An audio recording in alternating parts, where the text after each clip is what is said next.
Some men snap. They throw plates, slam doors, say things they can't unsay. Me? I smiled, booked a cabin upgrade, and let God handle the rest. I'm Tyler Reed, 53 years old, retired logistics manager. Chicago-born, Chicago-raised, Chicago-weathered. I've survived 2 blizzards that shut down O'Hare for 4 days, a bear season that nearly broke my soul, and 26 years of marriage to Stephanie. God rest her memory. I know how to endure. What I don't do, what I have never done, is let somebody take something from me and walk away, thinking they got away with it. Welcome back to Dad's Sweet Revenge. Grab your snacks, get comfortable, and remember, every villain in these stories thought they were the smartest person in the room. They were not. Subscribe so you never miss a story. This story starts with a cruise I'd been planning for 14 months. Stephanie passed 3 years ago. Breast cancer. 51 years old. The kind of woman who still packed lunches for our daughter even when she was in college. The kind of woman who laughed so loud in movie theaters that strangers turned around and smiled instead of complained. She was mine for 26 years, and losing her taught me something nobody tells you about grief. It doesn't get smaller. You just build a bigger life around it. The cruise was my way of doing exactly that. It was Stephanie's dream trip. She'd had a folder on her laptop labeled One Day, hotels in Santorini, boat tours along the Amalfi Coast, a Norwegian fjord she'd bookmarked 6 times. After she died, I found that folder and I sat with it for 2 hours at the kitchen table in our house on North Paulina Street, crying into a mug of coffee that went cold 20 minutes in. I decided I was going to take that trip. Not to move on, I hate that phrase, but to take her with me the only way I still could. I planned it for 14 months. A 14-day Mediterranean cruise departing from Barcelona, hitting the Italian coast, Greece, Croatia, Montenegro. I booked a balcony cabin on the Horizon Empress, a mid-deck starboard suite, with a view that the travel agent, Murphy, described as the kind of view that makes you religious, even if you aren't. I paid in full. $1,400 in non-refundable deposits. The rest charged to the card I'd been saving on since Stephanie passed. Total, $6,240. I told my daughter Amber. Amber is 28. She's the best parts of Stephanie, and the stubbornness that Stephanie always said came from me. She'd just gotten serious with a man named Derek, and I liked Derek. Fine, quiet guy, accountant, drove a sensible car, laughed at my jokes. What I did not like, what I never trusted, was Derek's mother, Victoria Lawson. Let me describe Victoria Lawson with the precision she deserves. Victoria was 61, twice divorced, and operated under the firm belief that any room she walked into immediately improved by her presence. She was the kind of woman who corrected waiters on the proper way to describe a wine she was ordering for the first time. She wore perfume like it was a weapon. She called my house cozy once, which in Victoria speak meant small, and she smiled at me the way people smile at a child's drawing. Benevolently, condescendingly, and without any real regard for the effort involved. I didn't like Victoria, but I loved Amber, and Amber loved Derek. So, I was civil. That was my first mistake. The call came on a Thursday morning in February. I was at the kitchen table, same spot where I'd found Stephanie's folder, drinking the same brand of coffee, reading the Tribune. My phone buzzed, and it was Amber. Hey Dad. Hey sweetheart, you okay? A pause. The kind that has weight to it. Dad, I have to tell you something, and I need you to stay calm. I put the paper down. When someone leads with stay calm, I immediately don't. The cruise, she said. I think you have to cancel it. Or at least, it's been canceled for you. I didn't say anything for a moment. I counted to 4, which is what Stephanie used to make me do before responding to news I didn't like. Amber, I paid $6,000. I know, Dad. I know. I'm so sorry. Things with Derek, we've had some major unexpected expenses. The car repair last month, and then his mother's business hit a rough patch.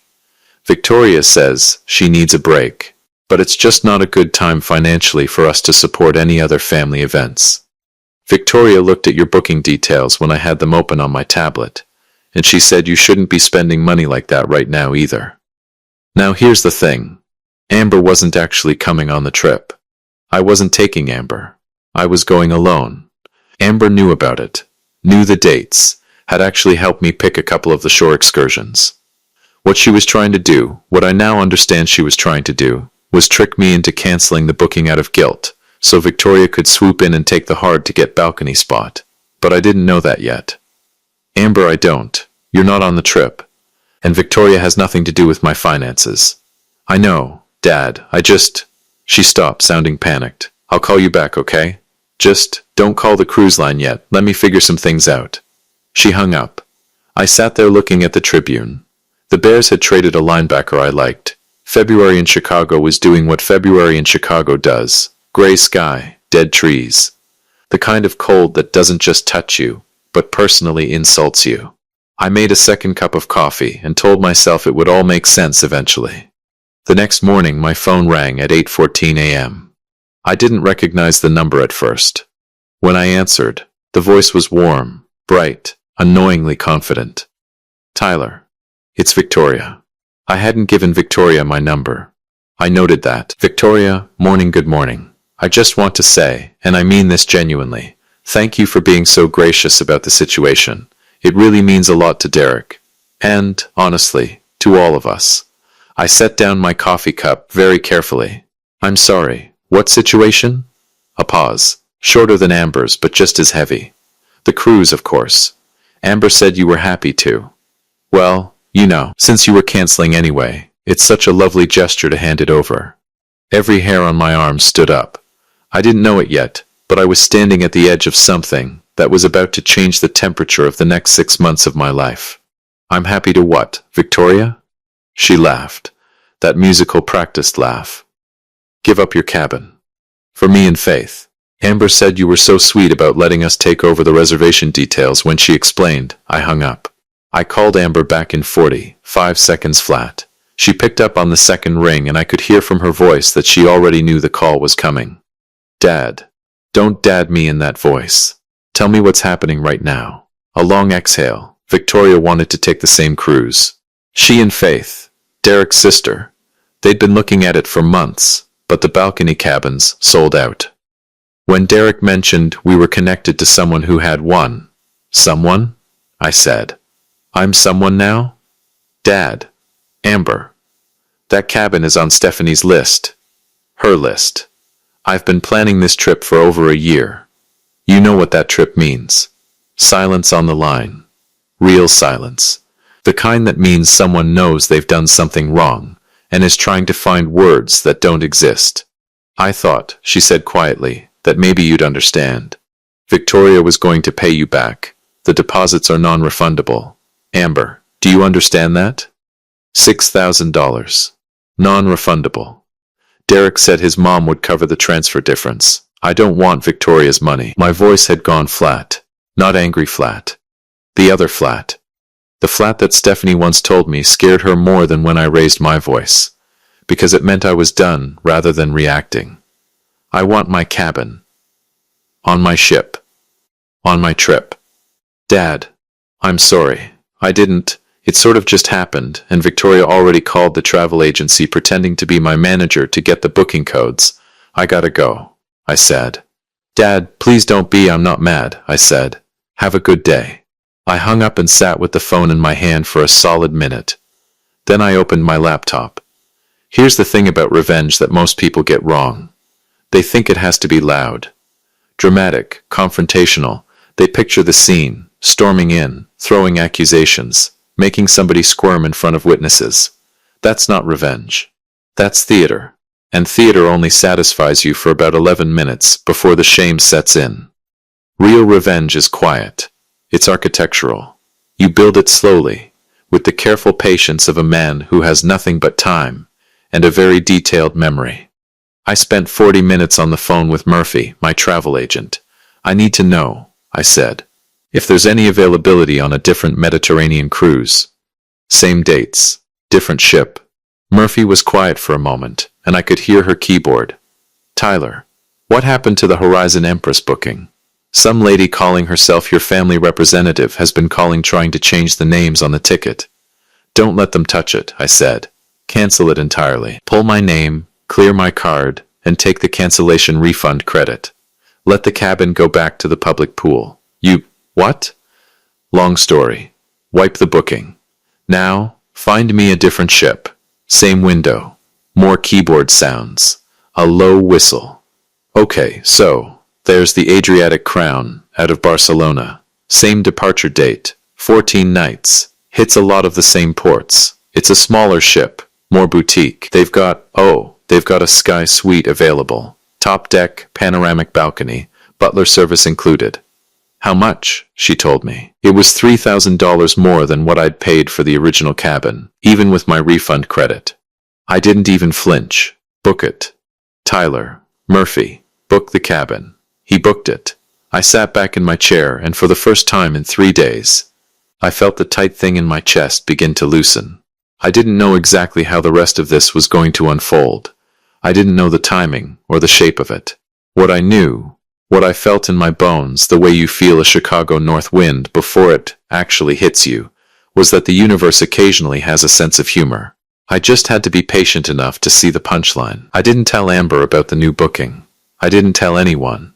I drove to O'Hare on a Saturday morning in April, checked my bag, cleared security, ate an overpriced breakfast sandwich at a terminal restaurant, and boarded a direct flight to Barcelona. I had Stephanie's list on my phone, her folder, converted to notes, with photos of each destination she'd saved over the years. Her handwriting in the captions. This one. And Tyler would hate how many steps. And someday was today. I landed in Barcelona, took a cab to the port, and stood at the waterfront, looking at 2 ships.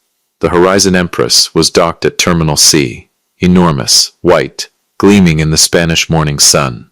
Flags out, passengers boarding. Somewhere in that line, I assumed, were Victoria and Faith Lawson, stepping up to a check-in desk thinking they were about to breeze into a dead woman's dream. The Adriatic Crown was docked at Terminal A, smaller, sleeker. The kind of ship that looked like it was built for people who had done something to deserve it.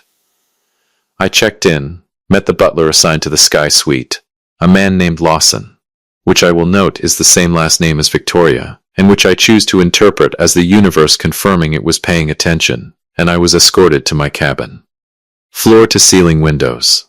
A private balcony with 2 teak chairs, and a small table already set, with a bottle of sparkling water and a fruit plate. The Mediterranean stretching out ahead in every shade of blue that blue can be. I stood on that balcony for a long time. Someday, I said out loud. To no one. To Stephanie. To the ocean. Here we are. My phone had 43 unread messages. I didn't open them. The calls started on day 2. I know, because I saw the notification banner flash across my screen while I was eating breakfast on my balcony. Eggs Benedict, fresh squeezed orange juice.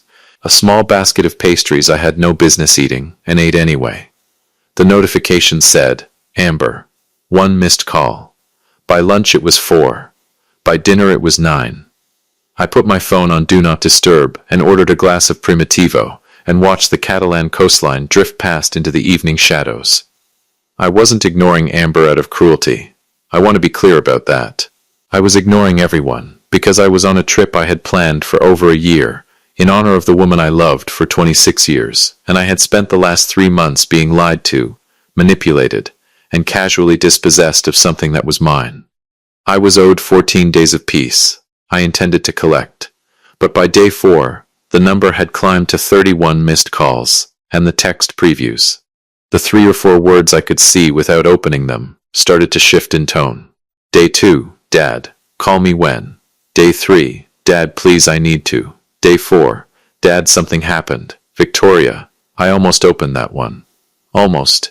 Instead, I put the phone face down, picked up the novel I'd brought, a thriller Murphy had recommended, about a man who methodically dismantles the people who wronged him, which felt appropriate, and read for 2 hours while the ship cut through the Tyrrhenian Sea toward Naples. By the time we docked at Civitavecchia, the port for Rome, the count was 47.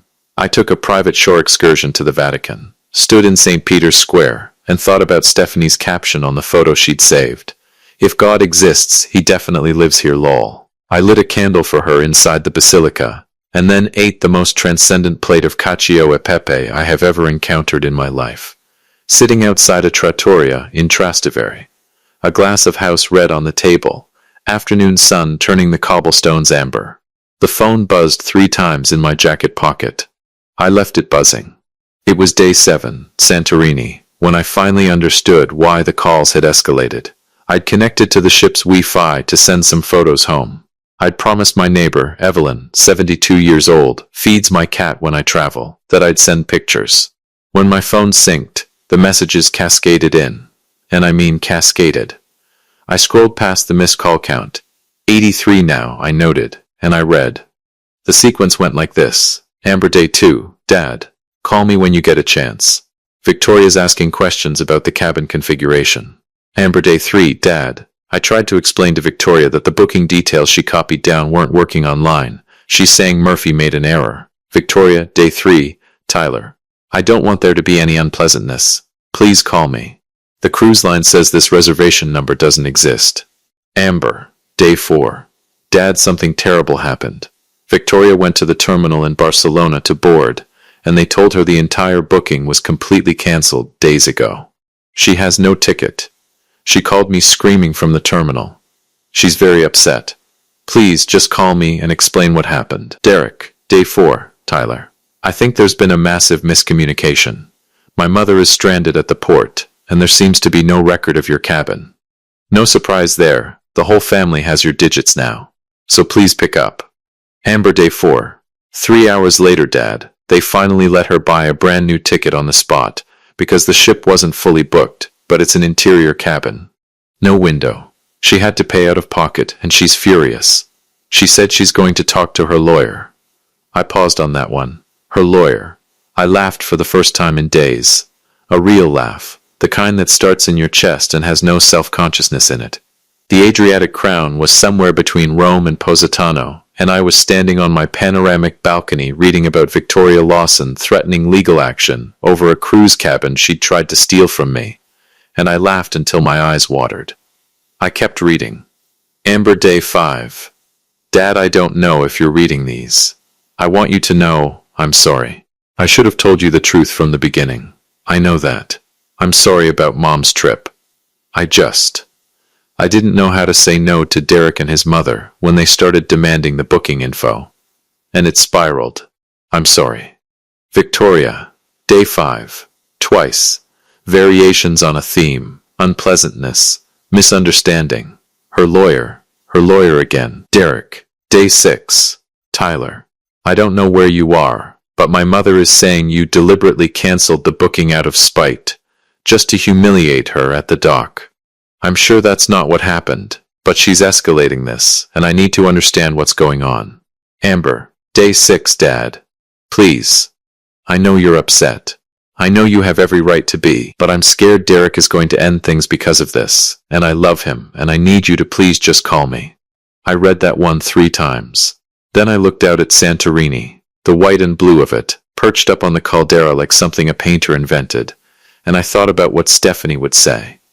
Stephanie would say, you can't hold your daughter hostage to a point you're trying to make. Tyler. And she'd be right. So I called Amber. She picked up before the first ring finished. Dad. Oh my God. Dad. Where are you? Santorini, I said. Silence. You're, what?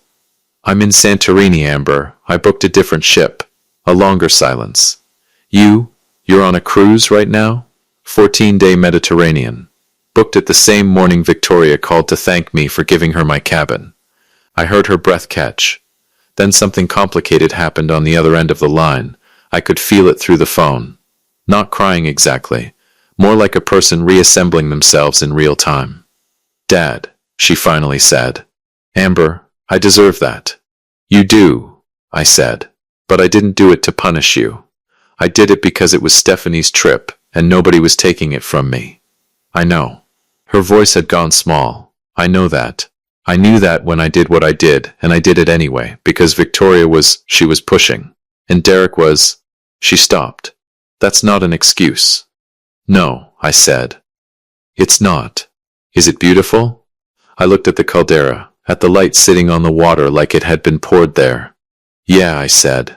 It really is. She cried a little then. I let her. Derek's upset, she said eventually. His mom is. She upgraded her cabin with her own money eventually, but she's been miserable the whole trip, because it's not the balcony cabin she wanted, and she's been telling anyone who'll listen that you deliberately, Amber, yeah? I did deliberately. Another pause. Okay. I found out on a Thursday morning that someone took my cabin. By Friday afternoon, I had a better one on a different ship. I don't need a lawyer, and I don't need a confrontation. I just needed to be here. She was quiet for a moment. What do I tell Derek? That's between you and Derek, sweetheart, and Victoria? Tell her I said enjoy the view. I looked out at mine. Whatever she can see of it from an interior cabin. A sound on the line, half laugh, half sob. Dad, go figure things out with Derek. I love you. I'll call you from Dubrovnik. I hung up.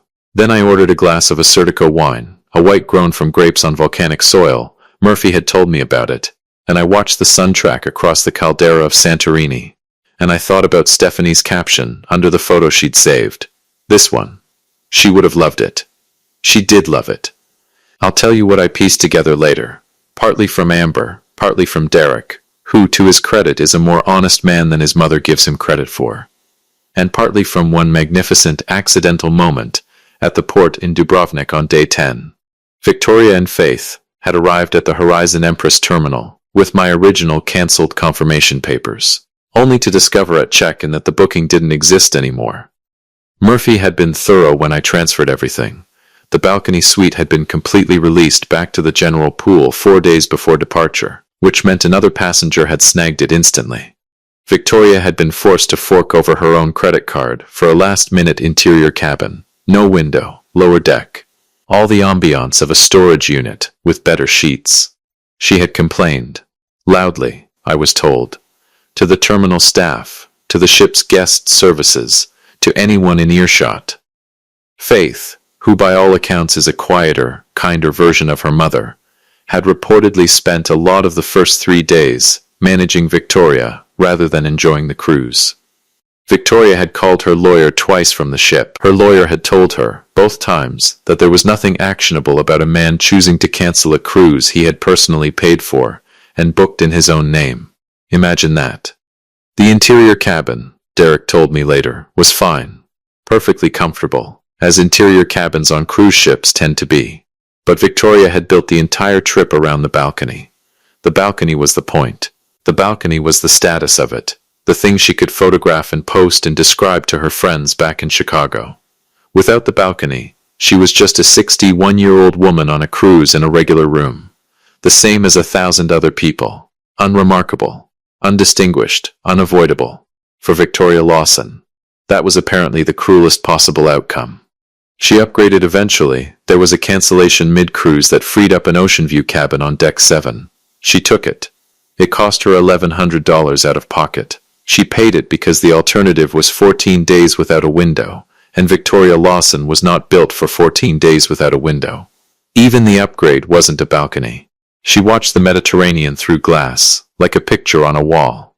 I sat on my teak chairs on my panoramic terrace, 72 feet above the waterline, and breathed it. But here is where the universe decided to show off. Day 10. The Adriatic Crown docked at Dubrovnik, the old walled city on the Dalmatian coast, all limestone streets and terracotta rooftops, and a sea so blue it looks fake. I had booked a private walking tour of the old town, and I was standing at the pile gate at 9 a.m., coffee in hand, waiting for my guide, and I heard a voice I would recognize in a stadium. I specifically asked for the tour that includes the interior of the wall. This is not what I was told. I turned slowly. Victoria Lawson was standing 30 feet away, arguing with a local tour guide. Faith at her elbow, looking at the ground with the expression of a woman who has apologized on someone else's behalf so many times she's lost count. I had not known the Horizon Empress was also in port at Dubrovnik that day. The same port on the same morning was not something I had planned. I want to be very clear about that. I am not a man who manufactures coincidence. I don't need to.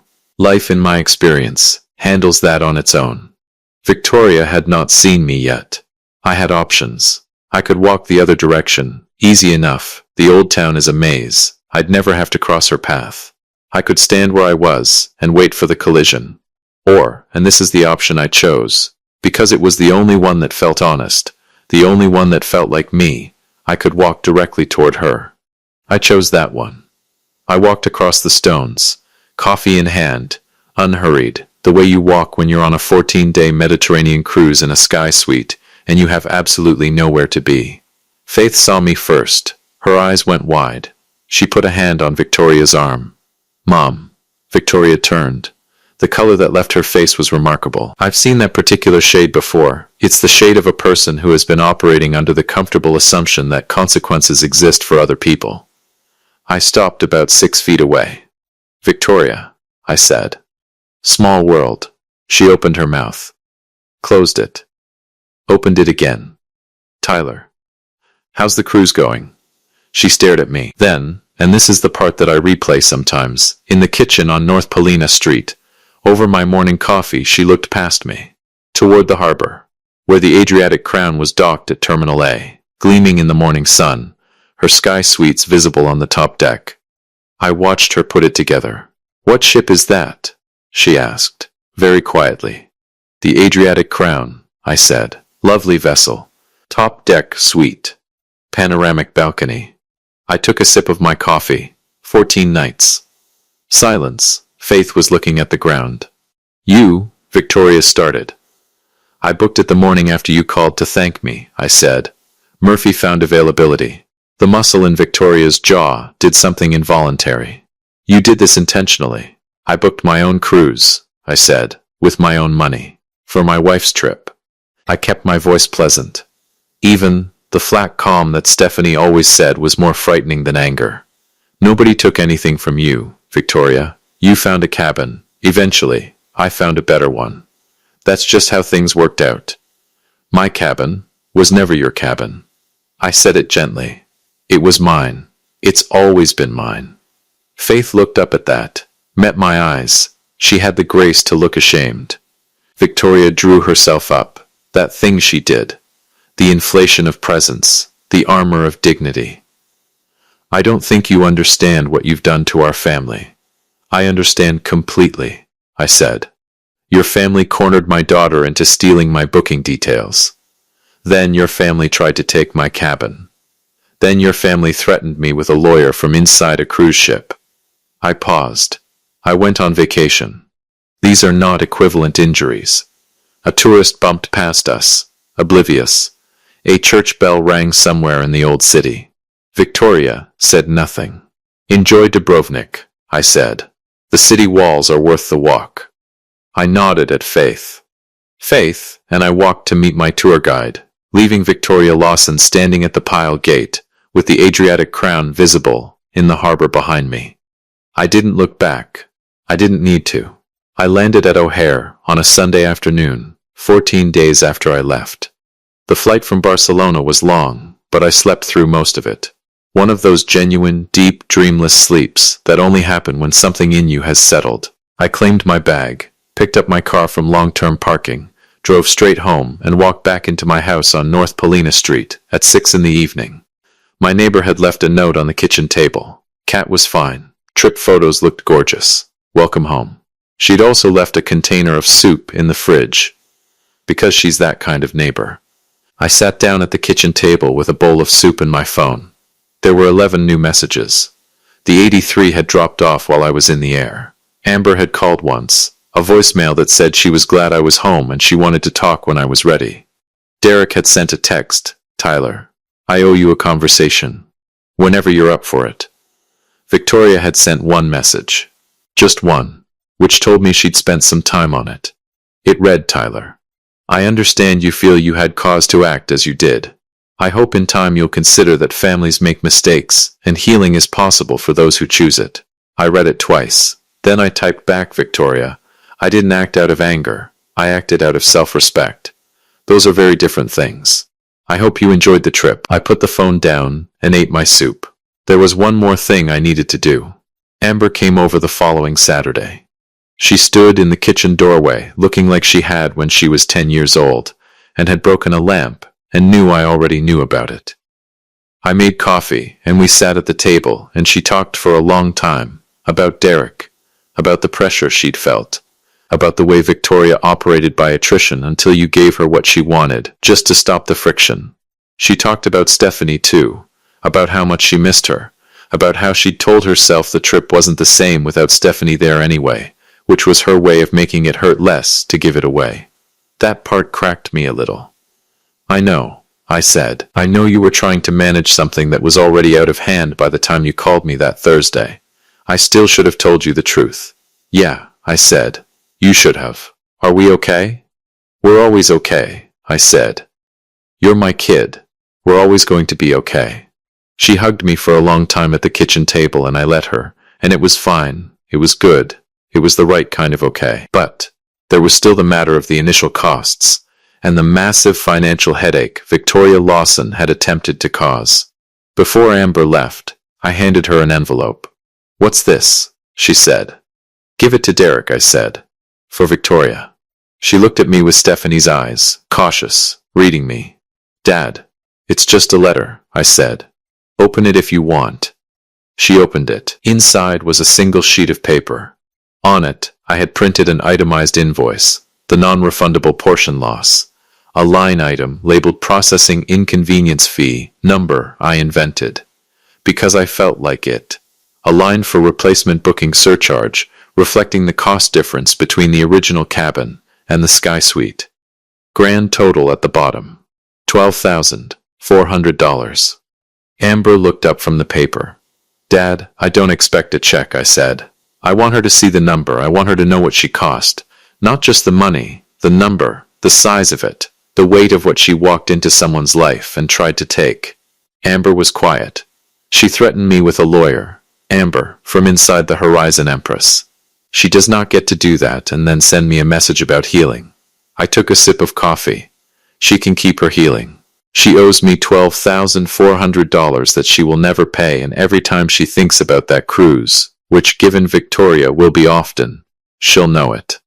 Amber folded the invoice back into the envelope. She drove it to Derek's that afternoon. Derek gave it to Victoria. Amber told me later that Victoria read it, set it on the counter, and didn't say a single word for 4 minutes. Just stood there, looking at the number. 4 minutes. That's not nothing. There's a photo on my phone now, set as my wallpaper. It's from the balcony of the Sky Suite on the Adriatic Crown. Day 7 Santorini at golden hour. The caldera in the background. The white and blue of it. The light sitting on the water. In the foreground, on the small teak table, is a glass of Assyrtiko wine and my phone, and on the phone screen, Stephanie's folder. The one-day folder. Open someday. Here we are. I'm Tyler Reed, 53 years old. I don't snap. I don't escalate. I don't threaten. I book a better cabin. And I wave from the dock. If you liked this story, join our community by hitting that like button and subscribing for more real, raw, and family-centered stories.